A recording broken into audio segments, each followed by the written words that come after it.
నమస్తే, నేను Keshav. Welcome to Suman TV. OG mania ప్రపంచం మొత్తాన్ని చుట్టేస్తుంది. పవన్ కళ్యాణ్ ఏపీ డిప్యూటీ సీఎంగా ఎక్కడికి వెళ్ళినా ఓజీ ఓజీ అనే స్లోగన్స్ నిన్న మొన్నటి వరకు వినిపించాయి. ఇక మరికొద్ది రోజుల్లో ఆ స్లోగన్స్ కూడా వినపడేటువంటి అవకాశం ఉండకపోవచ్చు. ఎందుకంటే సినిమా రిలీజ్ చేయడానికి అన్ని రకాల ఏర్పాట్లు కూడా పూర్తయిపోయి ప్రీ రిలీజ్ ఈవెంట్కి సంబంధించి ఒక ప్రత్యేక ప్రణాళికనే అనుసరిస్తుంది సినిమా యూనిట్. హైదరాబాద్లో దీనికి సంబంధించిన హల్చల్ అప్పుడే మొదలైంది. అసలు ఏ విధంగా ఉండబోతుంది ప్రీ రిలీజ్ ఈవెంట్, అలానే జనసేన అభిమానులు, కార్యకర్తలు, పవన్ కళ్యాణ్ అభిమానులు, జనసేన కార్యకర్తలు ఏ విధంగా ఈ ఈవెంట్ని సెలబ్రేట్ చేయబోతున్నారు, ఈ అంశాలను విశ్లేషించేటువంటి ప్రయత్నం చేద్దాం. మనతో పాటు తెలంగాణ జనసేన నాయకులు డాక్టర్ మాధవరెడ్డి గారు ఉన్నారు. మాధవరెడ్డి గారు నమస్తే. ఓజీ ఈ స్లోగన్ పవన్ కళ్యాణ్ గారు కూడా చికాకు పడ్డారు ఒక దశలో, మీరు ఓజీ ఓజీ కాదు అని. సో ఇప్పుడు ఓజీ వచ్చేస్తుంది. ఏంటి హైదరాబాద్లో ఈ మానియా ఒక ఊపుతోంది. ఆల్రెడీ వెన్యూ డిసైడ్ అయిపోయింది. ప్రీ రిలీజ్ ఈవెంట్కి చాలా స్పెషల్ అట్రాక్షన్స్ ఉండబోతున్నాయని అంటున్నారు. ఏంటి మీకున్న సమాచారం? రెండు తెలుగు రాష్ట్రాల్లోనే కాకుండా సార్, భారతదేశమే కాకుండా ప్రపంచం మొత్తం కూడా ఎదురు చూస్తున్నటువంటిది ఓజీ సినిమా కోసం సార్. అది ఓజీ సినిమా వచ్చేసింది సెప్టెంబర్ 25th. సో ఆ రోజు మాకేంటి అంటే దసరా పండుగ, దీపావళి పండుగ కన్నా కూడా పెద్ద పండుగ ఏంటి అంటే ఓజీ సినిమా రిలీజ్ సార్.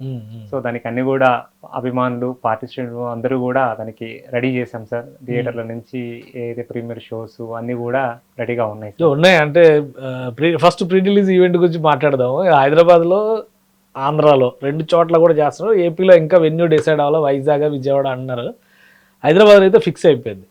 దానికి కూడా స్పెషాలిటీ ఉంది అంటున్నారు. ఏంటి ప్రత్యేకత హైదరాబాద్లో ఈవెంట్ స్పెషాలిటీ? హైదరాబాద్ ఈవెంట్ చాలా ఒక 50,000 మందితో దాదాపు ప్లాన్ చేస్తున్నారు సార్. అది యూసఫ్గూడ్లో ప్లాన్ చేస్తున్నారు. సో దానికి కూడా ముఖ్య గెస్ట్లు, చీఫ్ గెస్ట్లు కూడా ఒకరు ఇద్దరు ఉన్నారు సార్. మేబీ 1 or 2 daysలో ఫైనల్ అవుతుంది. అంటే ఏమన్నా పొలిటికల్ ఇంపార్టెన్స్ కూడా ఉంటుందా? యూసఫ్గూడ్ అనగానే జూబ్లీ హిల్స్కి ఆనుకుని ఉంటుంది. జూబ్లీ హిల్స్ ఉప ఎన్నిక కూడా ఉంది. పొలిటికల్గా కూడా ఏమన్నా ఉందా కనెక్షన్స్ యూసఫ్ కూడా డిసైడ్ చేయడం కనుక? అట్లేం లేదు సార్. కాకపోతే జూబ్లీ హిల్స్లో మాత్రం జనసేన యాక్టివిటీస్ స్టార్ట్ అయినాయి సార్. ఏ అయితే ముఖ్య కార్యకర్తలు, క్యాడర్తోనూ కూడా ఇంటర్నల్ మీటింగ్స్ జరుగుతున్నాయి, అక్కడెక్కడ మీటింగ్స్ జరుగుతున్నాయి.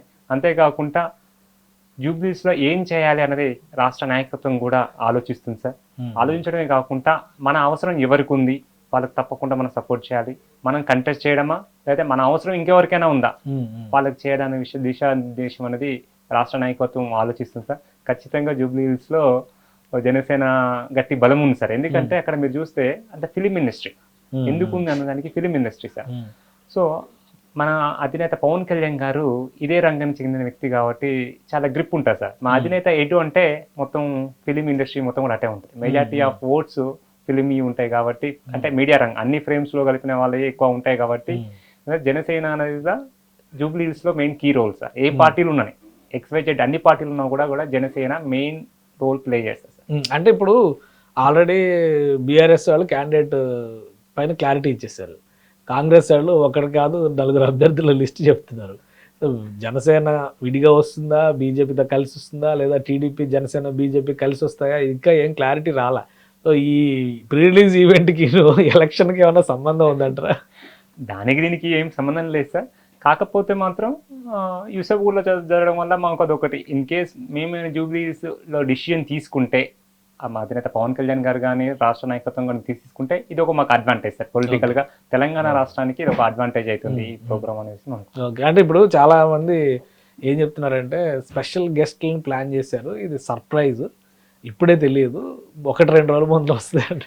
పవన్ కళ్యాణ్ గారి సినిమా ప్రీ రిలీజ్ ఈవెంట్కి స్పెషల్ గెస్ట్లు అంటే అర్థం ఏంటి సార్? ఒకటి సార్, స్పెషల్ గెస్ట్లు అనేది ఏ పండగ చేసుకున్నా, ఏ ప్రోగ్రామ్ చేసుకున్నా ఒక ముఖ్య అతిథి అయితే ఖచ్చితంగా ఉంటారు సార్. దీనికి కూడా ముఖ్య అతిథులు ఉండొచ్చు, దాంట్లో తప్పేం లేదు సార్. కాకపోతే మా దృష్టిలో ఏంటంటే పవన్ కళ్యాణ్ గారి కన్నా ఇంకో ముఖ్య అతిథి ఇంకా ఎవరు లేదు సార్. ఎవరు లేరంటారా? అలా అయినా కానీ అంటే మరి సినిమా రిలీజ్ అంటే సినిమాకి హీరోయిన్, ఆ మెయిన్ యూనిట్ వాళ్ళందరూ వస్తారు. బట్ ఒక ఈవెంట్కి మాత్రం స్పెషల్ అట్రాక్షన్ ఏదో ఒకటి ఉండాలి కదా. ఉంటుంది సార్. పవన్ కళ్యాణ్ గారు, చిరంజీవి గారు ఏమన్నా వస్తున్నారా, లేదంటే ఇంకేమన్నా ఆలోచనలు ఏమైనా ఉన్నాయా ఏంటి? అంటే రావచ్చు సార్ చిరంజీవి గారు. ఎందుకంటే అత్యధికంగా ప్రాధాన్యత ఇచ్చే దాంట్లో కళ్యాణ్ గారు ప్రాధాన్యత ఇచ్చేవాళ్ళు, దేవుడి కన్నా ఎక్కువగా ప్రాధాన్యత ఇచ్చేవాళ్ళు చిరంజీవి గారు సార్. సో ఫస్ట్ ముందు మా అన్నయ్య, తర్వాతనే దేవుడు అనే దాంట్లో సారిస్తుంటారు సార్ ప్రాధాన్యత. సో ఖచ్చితంగా చిరంజీవి గారు రావడంలో ఆశ్చర్యం లేదు సార్.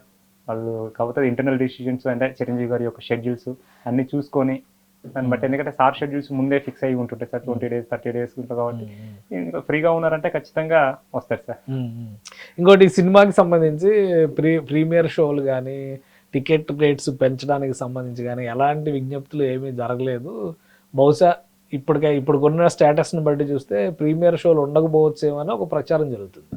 నిజంగా పవన్ కళ్యాణ్ గారి సినిమాకి ప్రీమియర్ షోలు వేయకుండా ఉండే పరిస్థితి ఉంటుందా? ఖచ్చితంగా వేస్తారు సార్. ఎందుకంటే ఇప్పుడు ఒక 100 మంది గుమ్ము కూడితే దాంట్లో 85 మంది కూడా కళ్యాణ్ గారి అభిమానులు, ఆయన నచ్చిన ఐడియాలజీ నచ్చిన వాళ్ళు సార్. ఇక్కడ ఏంటంటే ఖచ్చితంగా పర్మిషన్లు వస్తాయి సార్. మేము ఆ వీరమల్లు కూడా మీరు చూసారు. అంటే ఎవరు ప్రొడ్యూసర్స్ ఎవరు కలవలేదు, ఏం చేయలేదు అని చెప్పి అంటున్నారు కదా. అంటే కలవడానికి ఎందుకు సార్, ఆల్రెడీ ఒక సిస్టమ్ అనేది క్రియేట్ చేశారు ఆంధ్రాలో.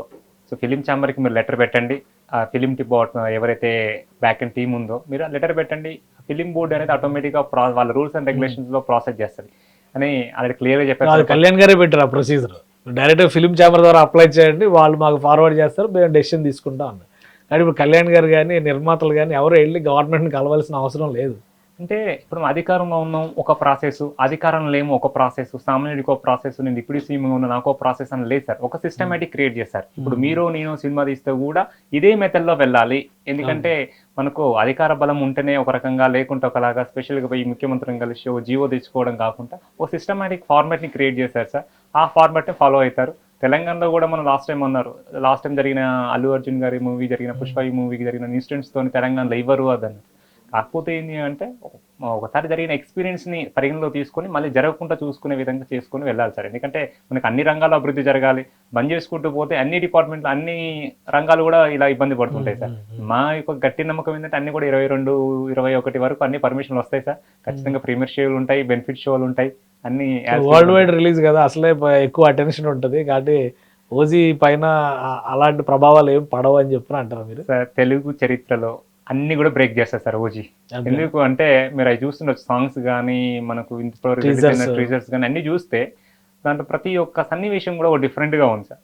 సో ఖచ్చితంగా అన్నిటినీ కూడా 2 తెలుగు రాష్ట్రాలు కాదు ప్రపంచాన్ని మొత్తం కూడా షేక్ చేస్తారు సార్. ఏపీలో ఏంటి పరిస్థితి? ఏపీలో మరి ఇంకా ప్రీ రిలీజ్ పైన క్లారిటీ రాలేదు అంటున్నారు. వైజాగ్, విజయవాడ డిస్కషన్ జరుగుతుంది అంటున్నారు. అంటే మీ అంచనా ఏంటి? వైజాగ్లో ఉండొచ్చు అని నా పర్సనల్ అనాలిసిస్ సార్. ఎందుకంటే లాస్ట్ టైం వైజాగ్లో జరిగింది, ఈసారి విజయవాడలో. ఎందుకంటే మన విజయవాడలో జరగచ్చు అనేసి. అంటే అక్కడ కూడా ఏమన్నా స్పెషల్ గెస్ట్లు ఉంటారా? తప్పకుండా ఉంటారు సార్. అంటే ఇందాక మనం అనుకున్నాం సార్, ఒక పండుగ చేసుకుంటే మన ఇంట్లో ఎవరినో ఒక ఇన్వైట్ చేస్తాం సార్. సో అది ఇది కూడా అంతే. ఇట్స్ లైక్ మాకు పండుగ సార్. ప్రతి చోట ఒక ప్రోగ్రామ్ జరిగింది, ఒక గెస్ట్ నేను ఇన్వైట్ ఖచ్చితంగా చేస్తాను సార్. మేబీ అది గవర్నమెంట్ అధికారులు ఉండొచ్చు, లేకపోతే సన్నిహితులు ఉండొచ్చు, బంధువులు ఉండొచ్చు, తెలిసిన వాళ్ళు ఉండొచ్చు, ఎవరైనా. కానీ అంటే లాస్ట్ టైం మరి హరిహర వీరమల్లు మీద కేసులు వేశారు, అధికార దుర్వినియోగానికి పాల్పడ్డారు పవన్ కళ్యాణ్ గారు. సినిమా యూనిట్ని గవర్నమెంట్ వెహికల్స్లో తిప్పారని చెప్పి విమర్శించారు. ఏపీలో కేసు కూడా ఫైల్ అయింది. మాజీ ఐఏఎస్ ఆయన విజయ్ కుమార్ కేసు పెట్టాడు, హైకోర్టులో విచారణ కూడా జరుగుతుంది. సో ఓజీ విషయంలో మళ్ళీ అలాంటి పొరపాట్లు జరిగేటువంటి అవకాశం ఉంటుందా? పవన్ కళ్యాణ్ గారు ఆ రిస్క్ తీసుకుంటారా? ఈ పెయిడ్ బ్యాచ్, పేటిఎం బ్యాచ్ ఉంటుంది సార్, ఇదంతా కూడా. సో కొంతమంది ఈ క్రియేటివిటీ చేయిస్తున్నారు తప్ప ఎక్కడ కూడా అలాంటి కేసులు నిలబడవు సార్. ఎందుకంటే దుర్వినియోగం ఎక్కడ చేయలేదు సార్. ఆయన క్లియర్గా చెప్పారు లాస్ట్ టైం కూడా, నా ప్రొఫెషన్ ఇది, నేను ఖచ్చితంగా చేసుకుంటా. ఉదయం 7 నుంచి 9 వరకు 2 గంటల సమయం ఇచ్చి చేశాడు సార్. వాళ్ళలాగా వీళ్ళు స్టార్కి వచ్చేసి ఎక్కడ కూడా పబ్బులు లేవు, బార్ అండ్ రెస్టారెంట్ లేదు, ఇల్లీగల్ యాక్టివిటీస్ లేదు, బెదిరించడం దందాలు లేవు. ఈ లేవు కాబట్టి ఖచ్చితంగా ఆయన సినిమా చేసుకోవాలి సార్. పాపం ఇవన్నీ ఆయనకు తెలియదు సార్. ఇవన్నీ ఉన్నాయి అనుకో, వాళ్ళలాగా సైలెంట్ గా అన్ని ఈ కార్యక్రమాలు చేసుకునేవాళ్ళు. సో మీ అంచనాల ప్రకారం ఓజీ ఏ విధంగా ఉండొచ్చు? పాన్ ఇండియా అన్నారు. ఇది హరిహర వీరమల్లు అయితే ఒక ఇమేజ్ క్రియేట్ చేసింది, బట్ కమర్షియల్ గా అనుకున్న సక్సెస్ రాలేదన్నారు. ఓజీ పాన్ ఇండియా లెవెల్లో ఎలా ఉంటుంది అనుకుంటారు? సరే, హరిహర వీరమల్లు ప్రతి భారతీయుడు చూడవలసిన సినిమా సార్. ప్రతి భారతీయుడు. ఎందుకంటే సనాతన ధర్మము, మన నేచర్ని ఎలా కాపాడాలి, మన నేచర్తో ఎలా కనెక్ట్ అయి ఉండాలి, ప్రతి సిచ్యువేషన్లో, ప్రతి సన్నివేశంలో కూడా చాలా మీనింగ్ ఉంది సార్. మీరు ఒకసారి చూస్తే సినిమాలో చార్మినార్ పక్కన అమ్మవారి విగ్రహం పెట్టాడు సార్, చిన్న రాయికి. దాంట్లో చాలా మీనింగ్ ఉంది సార్. మనం ఆలోచించుకుంటే దానికి ఒక మెసేజ్ ఓరియంటెడ్ మూవీ సార్. మనం ఫైనాన్షియల్ కోసం తీసింది కాదు. ఇప్పుడున్న మూవీస్ అన్ని కూడా ఎలా వస్తున్నాయంటే డబ్బుల కోసం 10 కోట్లు పెట్టామా, 100 కోట్లు పెట్టామా, 1000 కోట్లు సంపాదించామా, అది కాదు సార్ సిస్టమ్. మనం సినిమా ద్వారా ఏం మెసేజ్ ఇస్తున్నాం సొసైటీ? ఎందుకంటే ప్రతి ఒక్కరు సార్ ఈరోజు ఒక షర్ట్, చినిగిపోయిన షర్ట్ అని లెక్క, ఏదైనా ఒక మంచి ఫ్యాషన్ షర్ట్ వస్తే ఆ ఫ్యాషన్ షర్ట్ బయటకు వెళ్తుంది. అదే ఇక్కడ మంచి కంటెంట్ వచ్చింది అనుకో, కంటెంట్ కూడా బయటకు పోతుంది సార్. కానీ ఓజీ మరి అంత గ్యాంగ్స్టర్ స్టోరీ అంటారు కదా, మరి దీనిలో ఏం మెసేజ్ ఇవ్వబోతున్నారు? ఏం ఉంటుంది మెసేజ్ అనేది సస్పెన్స్ సార్. ఎందుకంటే అభిమానులు అందరూ కూడా మనం థియేటర్ చూడాలి సార్. చూసి వెయిట్ చేయమంటారా? ఖచ్చితంగా అయితే 2 తెలుగు రాష్ట్రాలే కాకుండా మొత్తం భారతదేశంలో వరల్డ్ వైడ్ గా కూడా చాలా మంచి బ్లాస్ట్ అయ్యే movie OG sir. Right thank you Thank you. Madhavareddy గారు. ఇది ఓజీ సినిమాకి సంబంధించి పవన్ కళ్యాణ్ గారు చేసినటువంటి కసరత్తు కానీ ఆ సినిమా యూనిట్ పడ్డ కష్టాలు కానీ దానికి తగ్గ ఫలితం వచ్చేటువంటి సమయం అతి తొందరలోనే ఉందంటున్నారు. ఇక సినిమా పైన చాలా ఎస్టిమేషన్స్ ఎక్స్పెక్టేషన్స్ ఉన్నాయి, ఎందుకంటే టీజర్స్ పాటలు ప్రతిదీ కూడా మంచి ఫీడ్బ్యాక్ సంపాదించినాయి. ఇక స్పెషల్ గెస్ట్ల విషయంలో కూడా ఒక క్లారిటీ ఉంది, ప్రీమియర్ షోస్ ఖచ్చితంగా పడతాయని చెప్పని మాధవరెడ్డి గారు చెప్తున్నారు. ఇది స్పెషల్ డిస్కషన్, కీప్ వాచింగ్.